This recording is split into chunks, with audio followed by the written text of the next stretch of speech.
नमस्कार, स्वागत आहे तुम्हा सगळ्यांचं माझा यूट्यूब चॅनलमध्ये। आज आपण जाणून घेणार आहोत उंबराच्या झाडाची पूजा करण्याचे काय फायदे होतात, त्याच्यापासून आपल्याला काय काय फायदे होतात।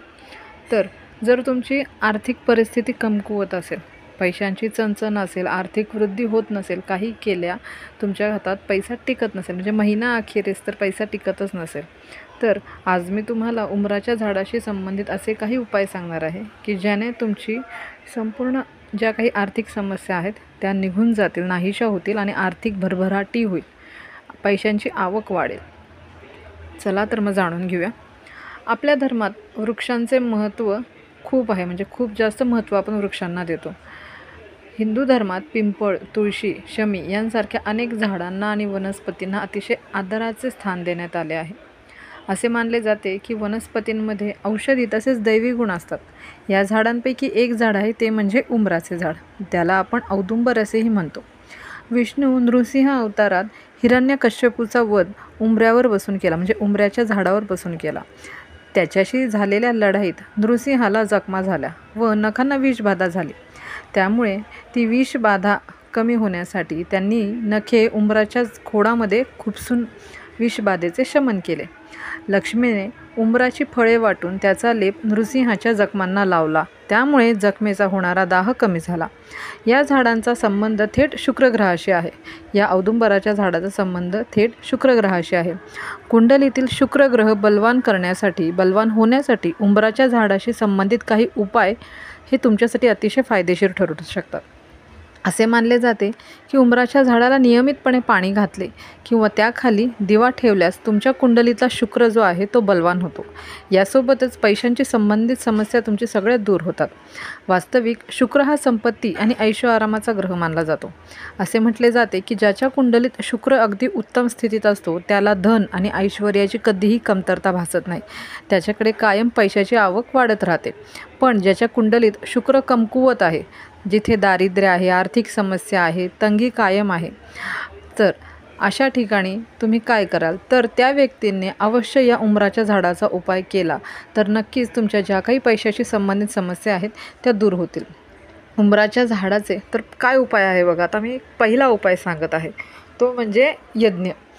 तर काय करायचं आहे आपल्याला, तर उंबराच्या झाडाच्या ज्या सुकलेल्या काड्या आहेत त्या काड्या घ्यायच्या आहेत आणि त्याचा वापर तुम्हाला होम हवनात करायचा आहे। म्हणजे जे होम हवन करता तुम्ही त्याच्यासाठी तुम्हाला उंबराच्या झाडाच्या सुकलेल्या काड्यांचा वापर करायचा आहे। त्या काड्या समिधा म्हणून तुम्हाला होम हवनामध्ये अर्पण करायच्या आहेत आणि ह्या अर्पण करत असताना तुम्हाला ओम शम शुक्राय नमः या मंत्राचा जप करायचा आहे। कोणता मंत्र म्हणायचा आहे, तो आहे ओम शम शुक्राय नमः। या मंत्राचा जप करत उंबराच्या काट्या वापरून यज्ञ करायचा आहे। हा यज्ञ केला असता तुमच्या कुंडलीतील शुक्रग्रह जो आहे तो बलवान होण्यास मदत होतो। तसेच या औदुंबराच्या झाडात म्हणजे उंबराच्या झाडात साक्षात दत्तावताराचा वास असतो, त्यामुळे दत्तकृपेसाठी या झाडाची पूजा जर तुम्ही केलीत तर तुम्हाला तुमच्या सर्व समस्यांचं निवारण होऊन जाईल। या झाडाची रोज पूजा करून तुम्हाला रोज या उंबराच्या झाडाखाली एक दिवा लावायचा आहे।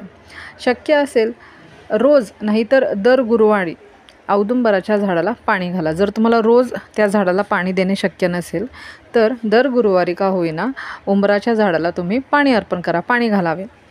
तसेच 11 प्रदक्षिणा घालाव्यात। या झाडाखाली बसून अवधूत चिंतन श्री गुरुदेव दत्त या मंत्राचा जप करावा। घरात सुख शांती नांदत राहते। हे जर उपाय तुम्ही केलेत तर तुमच्या घरात कायम सुख शांती नांदत राहते। तुमच्या ज्या काही समस्या आहेत त्या सर्व समस्यांचे निवारण या उपायाने होते। तर काय करायचं आहे, हा उपाय म्हणजे तुम्हाला औदुंबराच्या झाडाला रोज पाणी घालायचं आहे। जर रोज शक्य नसेल तर गुरुवारी तुम्ही या झाडाला पाणी घाला। तसेच रोज तुम्हाला या झाडाला 11 प्रदक्षिणा घालायच्या आहेत। रोज नसेल शक्य तर गुरुवारी करा।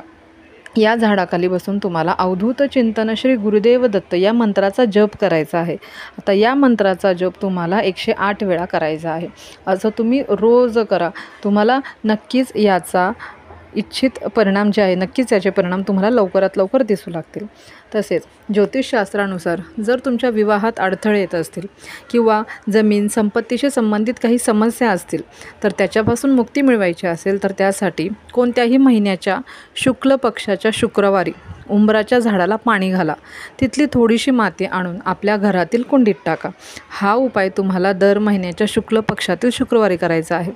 तसेच आता मानसिक स्वास्थ्यासाठी तुम्ही काय करू शकता. जर समजा तुम्हाला वारंवार खूप ताणतणाव जाणवत असेल, तुम्हाला मानसिक सुख नसेल, कायम तुम्ही टेन्शनमध्ये असाल, तर मानसिक स्वास्थ्य उत्तम होण्यासाठी तुम्ही रोज सकाळी अर्धा तास औदुंबराच्या पारावर चिंतन नामस्मरण करायचे आहे. रोज सकाळी करा तुम्ही हे, म्हणजे नामस्मरण करा, जप करा. महिनाभरातच तुम्हाला तुमचं जे मानसिक स्वास्थ्य आहे ते सुधारत असल्याचे लक्षात येईल. मात्र या गोष्टीमध्ये तुम्हाला सातत्य ठेवणं महत्त्वाचं आहे. असं नाही की आज केलं आहे मग परत पुढच्या आठवड्यात केलं नाही. हे रोज सातत्याने करा, कारण की उंबराच्या झाडाच्या सहवासात प्राणवायू मिळतो. दुपारच्या वेळी त्या झाडात थंड सावली मिळते. आरोग्याच्या दृष्टीने उंबराचं हे झाड जे आहे ते अत्यंत गुणकारी आहे. त्यामुळे त्याचं सानिध्य हे सर्वार्थाने चांगले आहे. त्यामुळे हा उपाय जो आहे तो तुम्हाला रोज सकाळी करायचा आहे.